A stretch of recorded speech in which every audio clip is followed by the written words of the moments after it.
If Valentine's Day brings up loneliness, longing, or old wounds, this episode is for you.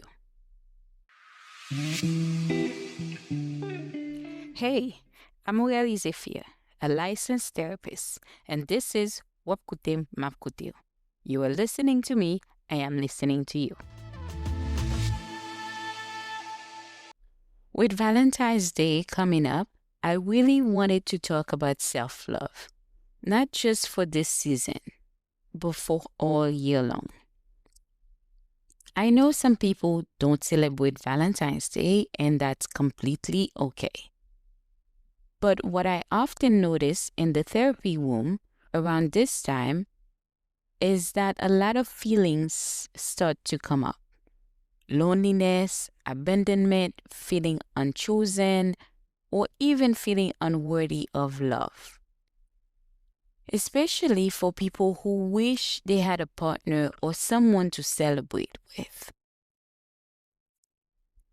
Growing up, I'm actually very grateful for how Valentine's Day was modeled for me. My mom was an educator, so Valentine's Day was always a thing, especially because at school there were themes, crafts, and activities.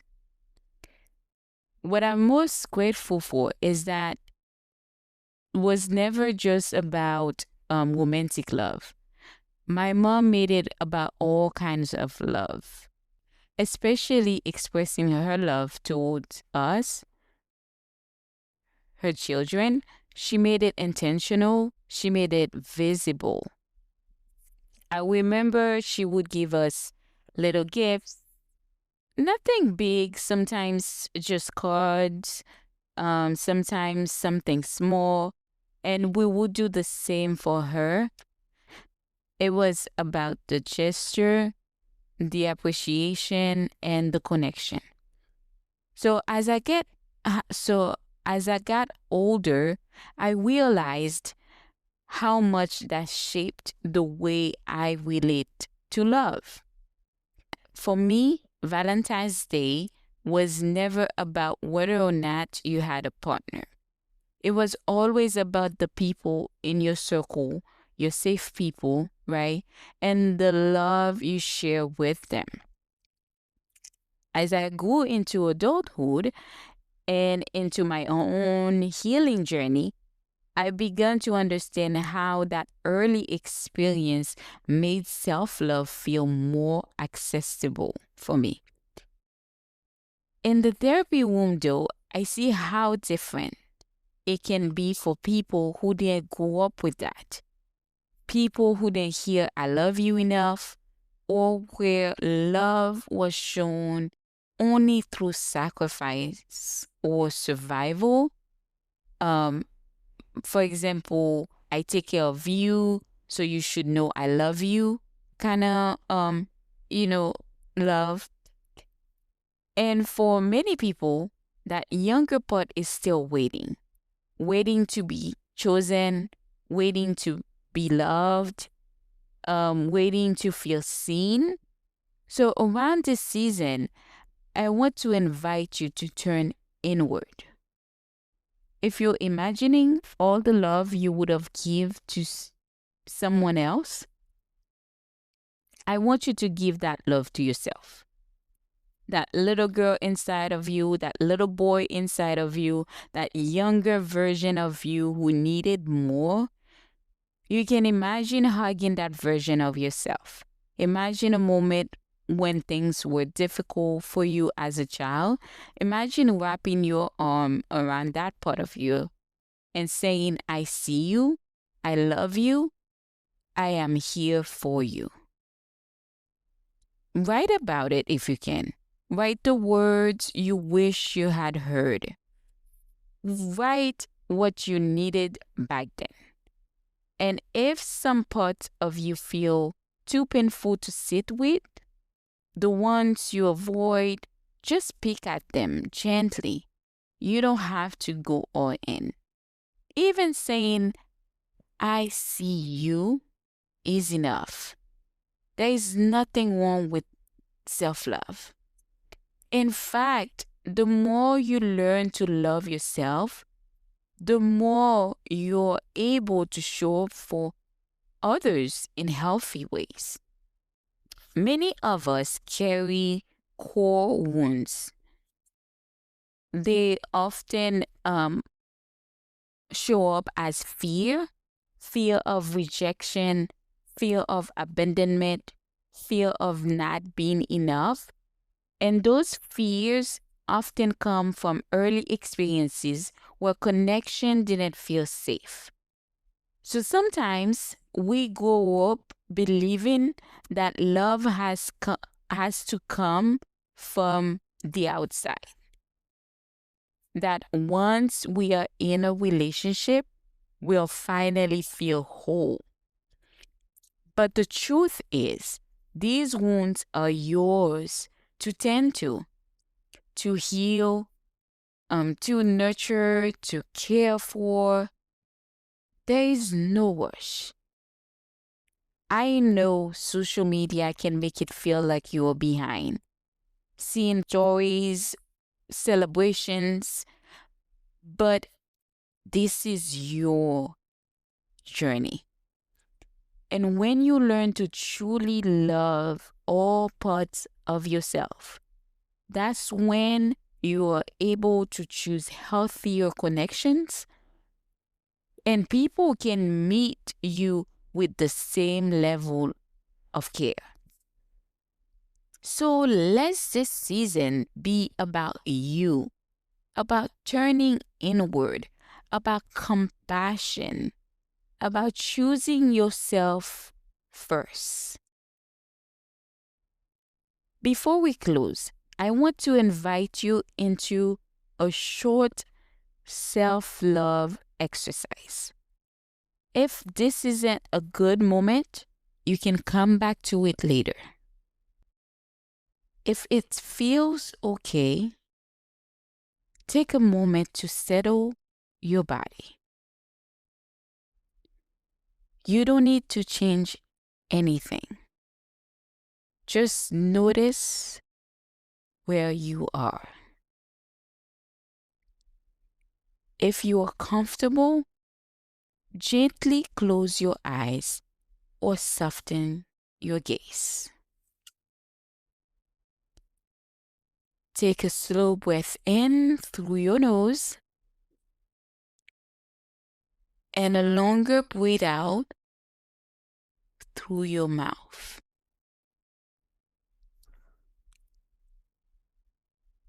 Let your shoulders drop. Let your jaw soften.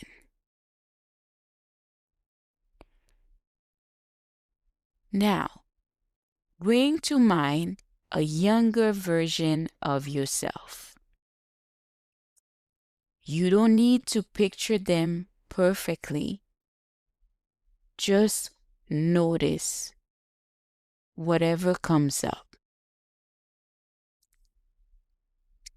Maybe it's a moment when you felt lonely or unseen, or like you had to be strong before you were ready.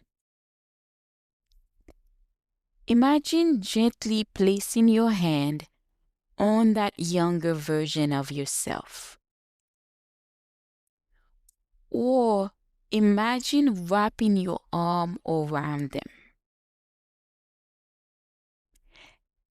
And silently or out loud say, I see you. I love you.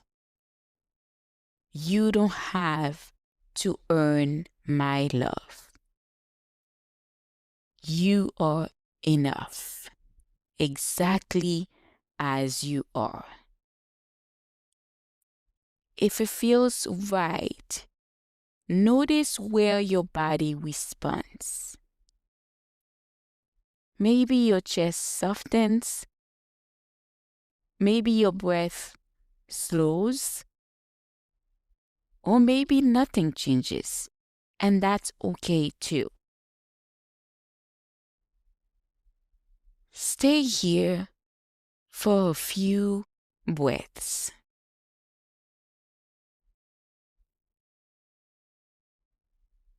And when you are ready, take one more slow inhale and a long exhale.